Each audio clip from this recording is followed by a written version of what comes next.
পৃথিবীর সকল রেমিটেন্স যোদ্ধাদের পক্ষ থেকে ৮ দফা দাবি তুলে ধরতেছি আমি রাকিব, মালয়েশিয়ান প্রবাসী।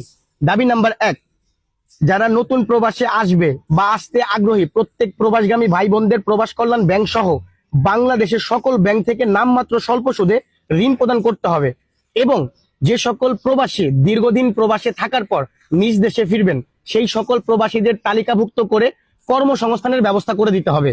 এবং যদি কখনো কোনো প্রবাসী ব্যবসা প্রতিষ্ঠান বা কৃষিকাজের জন্য প্রবাস কল্যাণ ব্যাংকে ঋণের জন্য আবেদন করে, সেই ক্ষেত্রে প্রবাস কল্যাণ ব্যাংক থেকে নামমাত্র স্বল্প সুদে ঋণ প্রদান করতে হবে।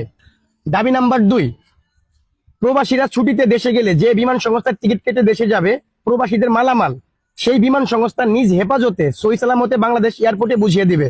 যদি কখনো লাগেজ চুরি বা লাগেজে থাকা মালামাল চুরি হয়ে যায় সেইগুলো সেই বিমান সংস্থার দায়ভার নিতে হবে এবং জরিমানা দিতে হবে।